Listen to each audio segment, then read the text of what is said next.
首だよ、首。ポカンとする俺に向かって部長が高らかに笑う。前から俺を目の敵にし、嫌がらせをしてきた上に、俺が大口契約を取った途端にこのありさまだ。俺を排除して、大口契約の担当になり変わろうという算段だろう。やれるものならやってみろ。俺は部長の思い通りにならないと確信していた。俺の名前は飯塚。39歳の会社員だ。会社では営業として働いている。忙しい毎日、妻と3歳の娘の笑顔が最高の癒しだ。現在、妻が2人目を妊娠しているため、俺は普段以上にやる気に燃えていた。俺は今の会社に大卒から働き始め、やりがいと同時に居心地の良さを感じている。そんな俺だが、一つ悩みを抱えていた。それは数年前にうちの営業部に配属された部長の存在だ。部長は支社から異動してきたのだが、真面目に仕事をしていたのも最初の数ヶ月だけ。少し仕事に慣れると、課長や部下の俺たちに仕事を丸投げし、何をしに職場に来ているのかわからないような状態になっていた。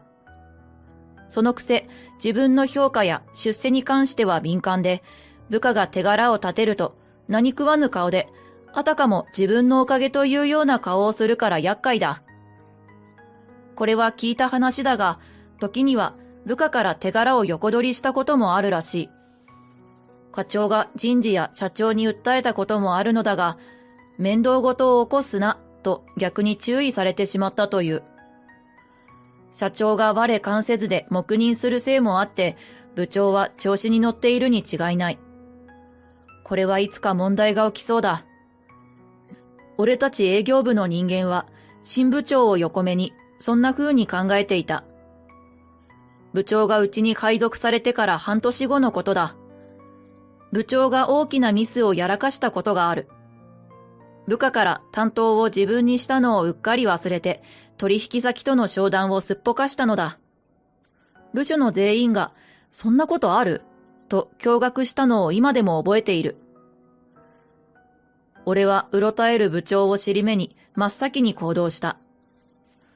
取引先に直接向かって謝罪はもちろん、部長のせいで滞った仕事を全面的に俺がフォローしたのだ。はっきり言って、俺がやる必要はない。全部部長にやらせればいいのだが、部長に任せたら、ただ取引先の怒りを膨らませ、最悪の場合は取引先を失うだろう。その場合、うちの会社の信用もガタ落ちだ。俺は部署のためを思って行動したに過ぎない。最終的に俺のおかげで取引先の怒りは収まり、うちと取引先の両方の社長から俺は高く評価された。部長、飯塚くんのようなできる部下がいて助かったね。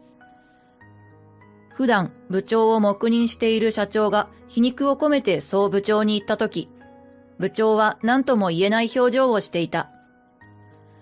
これを機に反省してくれたらよかったのだが、部長は余計に性根をねじ曲げた。こともあろうに、俺を目の敵にするようになったのだ。部長の俺に恥をかかせただとか、俺を踏み台にして自分の評価を上げた卑怯者と周りに吹聴しているのを知ったときは呆れて物も言えなかった。もしや飯塚、俺がミスをするように仕向けたんじゃないだろうな。こう言われたときはさすがの俺も黙っていられず、ふざけないでください、と声を張り上げてしまったほどだ。幸い、周囲は部長の普段の様子を知っているため、信じるような人間は誰もいなかった。それ以来、部長は俺を目の敵にし続けている。まったく、その執念深さは仕事に向けてほしいものだ。今日も俺が担当する大切な商談が控えているというのに、大量の雑用を俺に押し付けてきた。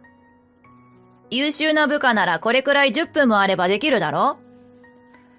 ニヤニヤしながら言う姿を見て、思わず子供かとツッコミを入れたくなる。部長、飯塚さんはこれから商談に向かうんですよ。急ぎの仕事なら僕がしますから。後輩がそう言ってくれたのがまた気に食わないらしく、部長は露骨に嫌そうな表情をして去っていく。まったく、本当に幼稚ですよね。後輩がこっそり言うので、俺は思わず苦笑した。助かったよ。なんせ7億がかかってるから、ちょっと緊張してたんだ。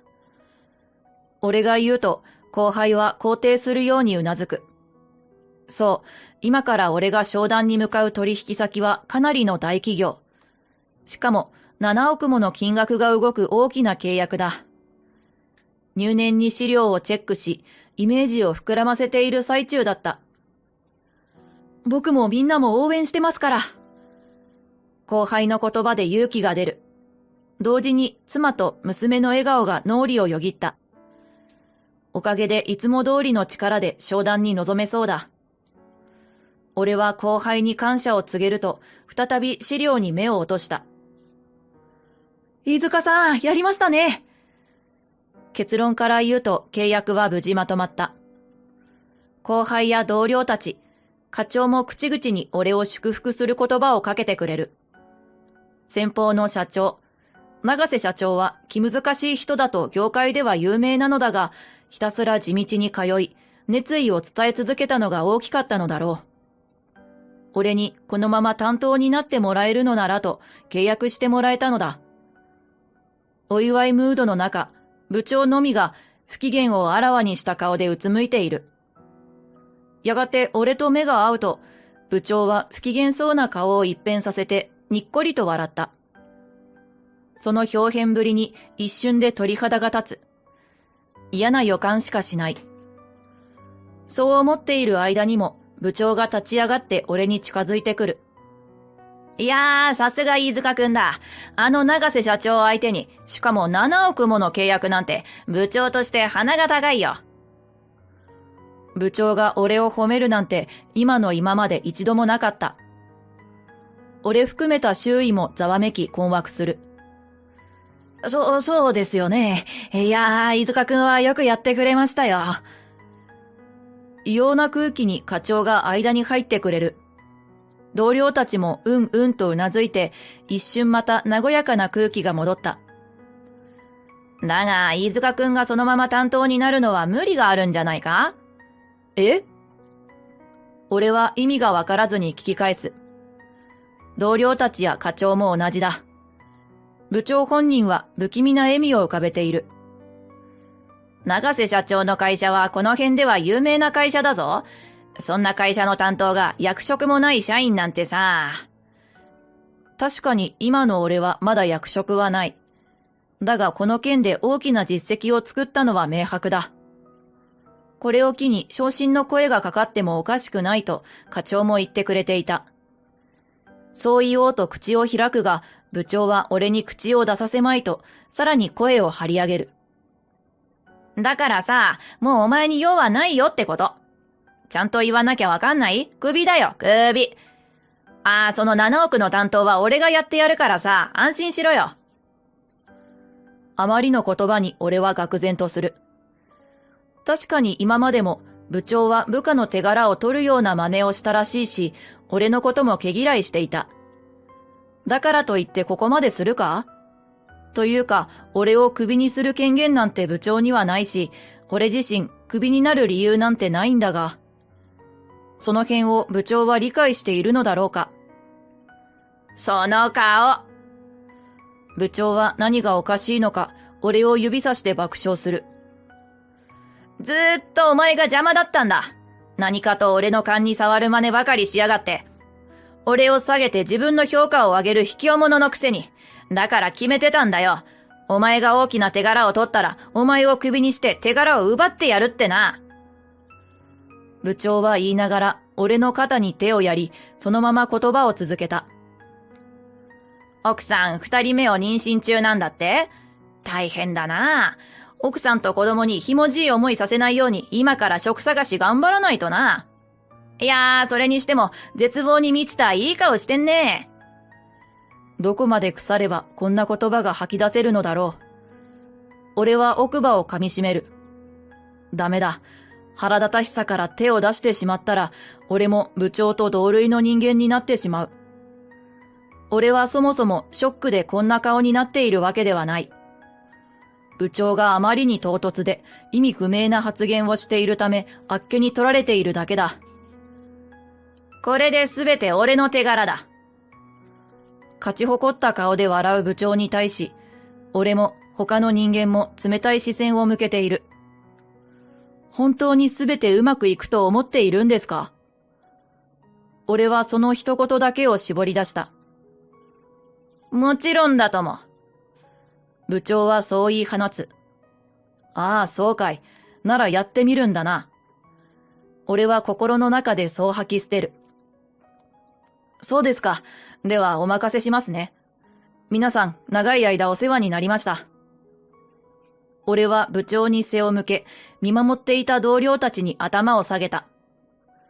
我に返った同僚たちが俺を引き止め、部長に物申してくれたりもしたが、部長は聞く耳を持たない。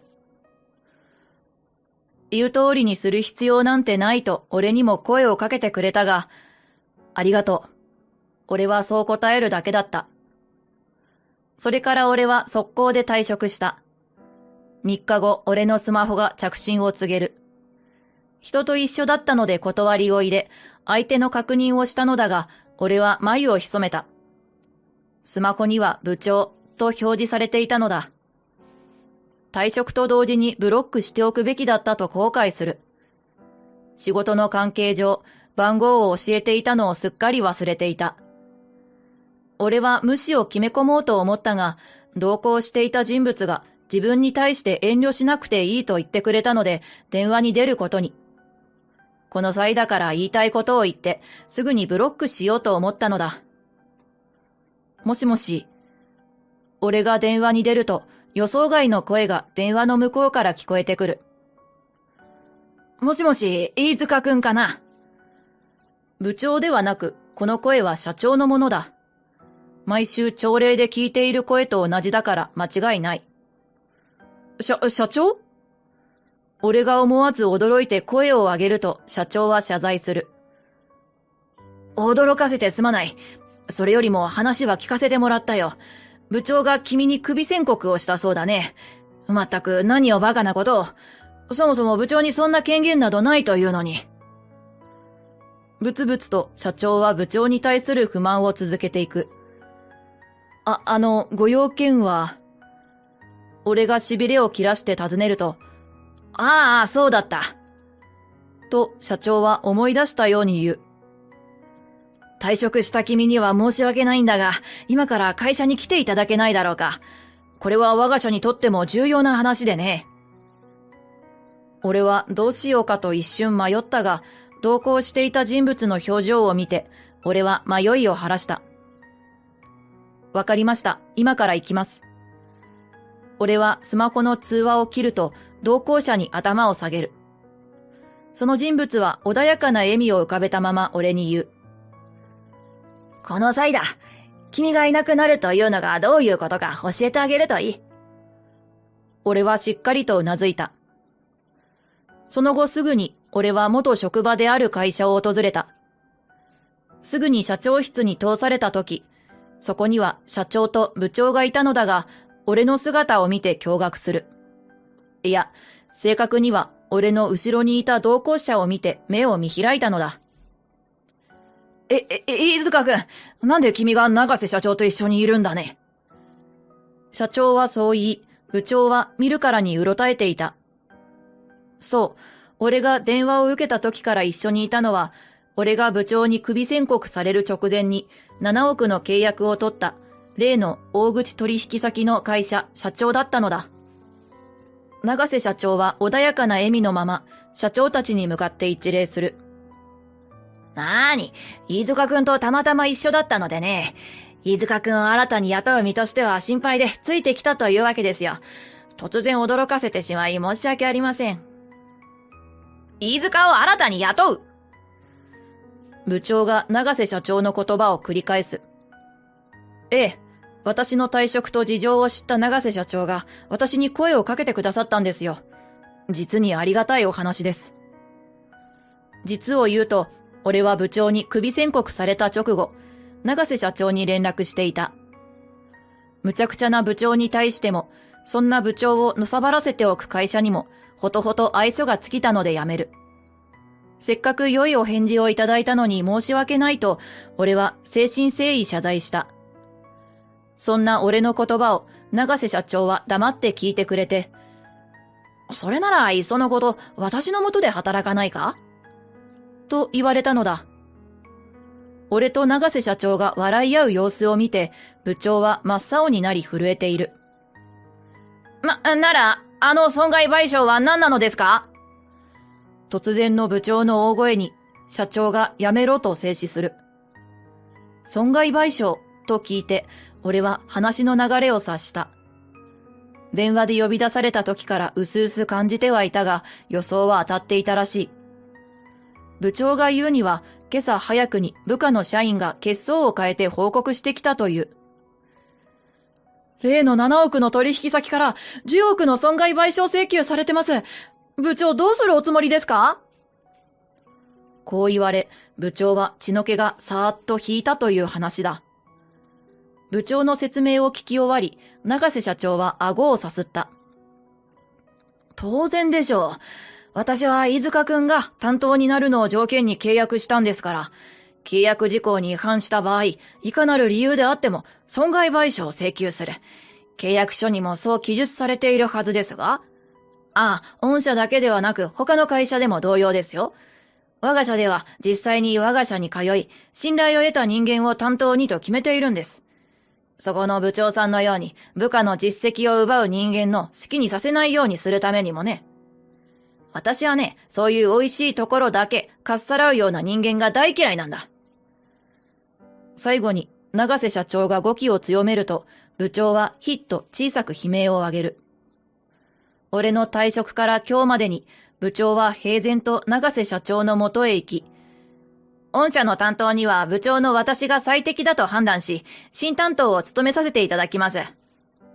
と挨拶していたそうだ。